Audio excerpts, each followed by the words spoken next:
এই আইন মুসলিম বিরোধী নয়, এর একটি ইতিহাস রয়েছে। 1947 সালের 15ই অগস্ট দেশ স্বাধীন হয়েছিল। ভারতীয় জনতা পার্টি বরাবরই বিভাজনের বিরোধিতা করেছে। দেশের বিভাজন ধর্মের ভিত্তিতে হওয়া উচিতই হয়নি, তবে সেই সময় ধর্মের ভিত্তিতেই দেশ ভাগ হয়েছিল। যখন ধর্মের ওপর ভিত্তি করে বিভাজন হলো, ওই দেশগুলি সংখ্যালঘুদের ধর্ম পরিবর্তন করে দেওয়া হয়েছিল। মুসলিমদেরও অধিকার রয়েছে ভারতের নাগরিকত্বের আবেদন করার, সংবিধানে সেই নিয়ম রয়েছে।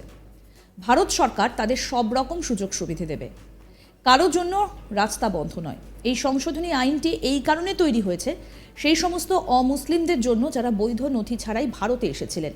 তবে সংবিধানের নিয়ম অনুযায়ী মুসলিম নাগরিকরাও নাগরিকত্বের জন্য আবেদন করতে পারেন। এই আইন আনা হয়েছে পড়শি 3 দেশ থেকে উৎখাত হওয়া সংখ্যালঘুদের নাগরিকত্ব দেবার। মুসলিমদের নাগরিকত্ব দেওয়া নিয়ে কি বললেন কেন্দ্রীয় মন্ত্রী, আসুন আপনাদেরকে সেটা আরেকবার বলি। সিএএ পোর্টাল ইতিমধ্যেই খুলে গিয়েছে, আর এই নিয়ে চলছে শাসক বিরোধী চর্চা।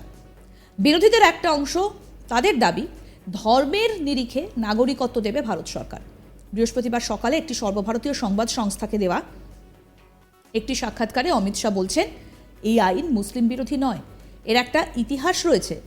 1947 সালের 15ই অগস্ট দেশ স্বাধীন হয়েছিল। ভারতীয় জনতা পার্টি বরাবরই বিভাজনের বিরোধিতা করেছে। দেশের বিভাজন ধর্মের ভিত্তিতে হওয়া উচিতই হয়নি, তবে সেই সময় ধর্মের ভিত্তিতেই দেশ ত্যাগ হয়েছিল।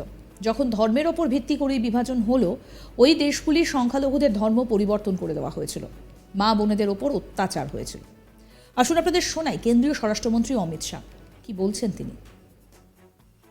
ओवैसी साहब हों, चाहे ममता बनर्जी हों, और फिर बहुत से विदेशी मीडिया जो है वो भी कह रही है it's an anti Muslim law, because आप मुसलमानों को नहीं शामिल कर रहे हैं, तो वो क्राइटेरिया ही है कि मुसलमान नहीं होने चाहिए। ऐसा नहीं है। आप इस लॉ को आइसोलेशन में नहीं दे सकते। इस देश का एक इतिहास है। 15 अगस्त 1947 को देश का विभाजन हो गया। देश 3 हिस्सों में बंट गया। वो बैकग्राउंड है। भारतीय जनसंघ, भारतीय जनता पार्टी हमेशा विभाजन का विरोध किया। हम कभी सहमत नहीं थे। इस देश का विभाजन धर्म के आधार पर होना ही नहीं चाहिए था, मगर उस वक्त किया गया। जब धर्म के आधार पर आप विभाजन करते हो और वहाँ जो अल्पसंख्यक है उन लोगों पर ढेर सारे अत्याचार हो, धर्म परिवर्तन कराए जाए, इनकी महिलाओं को अपमानित किया जाए, वो माँ बहन बेटी के लिए वो शरण में आए भारत की, तो क्या उसको यहाँ नागरिकता का अधिकार नहीं है? और स्वयं कांग्रेस के नेताओं ने आज़ादी के वक्त सैकड़ों भाषणों में कहा है कि अभी मारकाट चल रही है, अभी जहाँ है वहाँ रह जाइए, बाद में जब कभी भी भारत में आएंगे आपका स्वागत है। परंतु बाद में इलेक्ट्रल पॉलिटिक्स चालू हुई, वोट बैंक की राजनीति चालू हुई। एपीसमेंट के कारण वो वादा कांग्रेस पार्टी ने कभी पूरा नहीं किया, जो आज नरेंद्र मोदी पूरा कर रहे हैं। একই সঙ্গে তিনি বলেন, মুসলিম অধ্যুষিত এলাকার ভিত্তিতে জমি ছেড়ে দেওয়া হয়েছিল। তাহলে তো প্রত্যেক দেশের নাগরিক যারাই অবৈধভাবে ভারতে প্রবেশ করতে চায় তাদের নাগরিকত্ব দিয়ে দেওয়া উচিত। অখণ্ড ভারতের অংশ যারা ছিলেন, যাদের সঙ্গে ধার্মিক প্রতারণা হয়েছে, তাদেরকে নাগরিকত্ব দেওয়া আমি মনে করি আমাদের নীতিগত কর্তব্য এবং সাংবিধানিক কর্তব্য। যখন পাকিস্তান বিভাজন হলো তখন সেখানে 23% হিন্দু ছিল, বর্তমানে সেখানে মাত্র 3.7% হিন্দু। কোথায় গেলেন বাকি হিন্দুরা? এত মানুষ ভারতে আসেননি, তাদের ধর্ম পরিবর্তন করানো হয়, অপমান করা হয়। কোথায় যাবেন সেই সমস্ত নাগরিকেরা? দেশ কি তাদের বিচার করবে না? শোনাবো আর কি বললেন স্বরাষ্ট্রমন্ত্রী অমিত শাহ।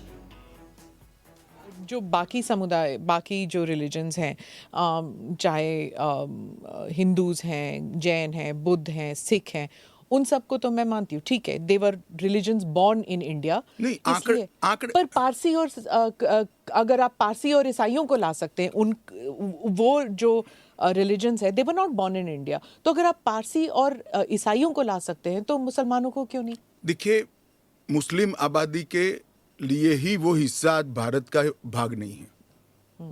वो भूमि इसीलिए दे दी गई थी। फिर तो हर देश से अव्यवस्था से जो आना चाहिए, इसके लिए भारत के दरवाजे खोल लो। भारत कहाँ बचता है? अखंड भारत के जो लोग हिस्सा थे और जिन पर धार्मिक प्रताड़ना हुई है, उसको शरण देना मैं मानता हूं हमारी नैतिक जिम्मेदारी है और हमारी कॉन्स्टिट्यूशनल रिस्पॉन्सिबिलिटी। और स्मिता जी, आप आंकड़े की गहराई में जाइए। जब विभाजन हुआ तब पाकिस्तान में 23% हिंदू थे, हिंदू और सिख थे। आज 3.7% बच गए। कहाँ गए सारे? इतने सारे तो यहाँ आए नहीं। धर्म परिवर्तन हुआ, अपमानित किया गया, दोयम दर्जे के नागरिक के नाते इनको रखा गया। कहाँ जाएंगे ये लोग? क्या देश इसका विचार नहीं करेगा? देश की पार्लियामेंट इसका विचार नहीं करेगी? देश की पॉलिटिकल पार्टियों ने इनका विचार नहीं करना चाहिए? इसमें अहमदी मैं है, बांग्लादेश बलोच भी है। मैं बांग्लादेश की बात करता हूँ जी। 1951 में हिंदुओं का प्रतिशत 22% था। मैं 51 की बात कर रहा हूँ, बांग्लादेश की 51 के आंकड़े ऊपर हमारे पास है। 2011 की जनगणना में वो 10% रह गए। कहाँ गए वो लोग? अफगानिस्तान 1992 के पूर्व, मैं 92 के आंकड़े मेरे पास लगभग 2 लाख सिख और हिंदू थे और आज करीब 500 बच गए। क्या इन लोगों को अपनी बिलीफ से जीने का अधिकार नहीं है? वो जब भारत एक था तब हमारे ही थे, हमारे ही भाई है, हमारी ही बहन है, हमारी ही माता है। अगर यही थ्योरी को आप अपना लो तो पार्टीशन के बाद इतने सारे शरणार्थियों को क्यों लिया? उसका भी तर्क नहीं है फिर तो। এছাড়াও তিনি বলেন মুসলিমরা নাগরিকত্বের জন্য আবেদন করতে পারেন। এই বিষয়ে অমিত শাহ বলছেন মুসলিমদের অধিকার রয়েছে ভারতের নাগরিকত্বের আবেদন করার। সংবিধানে সেই নিয়ম রয়েছে। ভারত সরকার তাদের সব রকম সুযোগ সুবিধা দেবে, কারোর জন্য রাস্তা বন্ধ নয়। এই সংশোধনী আইনটি এই কারণে তৈরি হয়েছে সেই সমস্ত অমুসলিমদের জন্য যারা বৈধ নথি ছাড়াই ভারতে এসেছিলেন। তবে সংবিধানের নিয়ম অনুযায়ী মুসলিম নাগরিকরাও নাগরিকত্বের জন্য আবেদন করতে পারবেন। এই বিষয়ে কি বলছেন অমিত শাহ কেন্দ্রীয় স্বরাষ্ট্রমন্ত্রী সেটাও শোনাবো। आपने कहा कि धर्म के आधार पर दूसरा मुल्क बना, पर वहां पर शिया और अहमदी बलोच ये भी तो प्रताड़ित है वहां पर। देखिए, वो प्रताड़ना आंकड़ों के आधार पर इतनी सिद्ध नहीं की जाती और पूरी दुनिया में ये सारा ब्लॉक मुस्लिम ब्लॉक माना जाता है। आप मेरी बात समझ कर चलिए। और सिया अहमदिया वो तो छोड़िए, मुसलमान को भी अधिकार है यहाँ एप्लीकेशन करने का। हमारे संविधान ने रास्ता खोला है, वो एप्लीकेशन कर रेफ्यूजी के तौर पर ना रेफ्यूजी के तौर पर नहीं, नागरिकता लेने के लिए अप्लाई कर सकते हैं। भारत सरकार इनकी भारत की सुरक्षा और भारत की बाकी सारी चीजों को देखते हुए उसका निर्णय करेगी। अच्छा, तो एक रास्ता किसी के लिए बंद नहीं है। अच्छा। ये स्पेशल एक्ट इसलिए बनाया है कि ये किसी भी वैध डॉक्यूमेंट के बगैर शरण। আরও আপডেট পেতে দেখতে থাকুন আজ তাক বাংলার ইউটিউব চ্যানেল।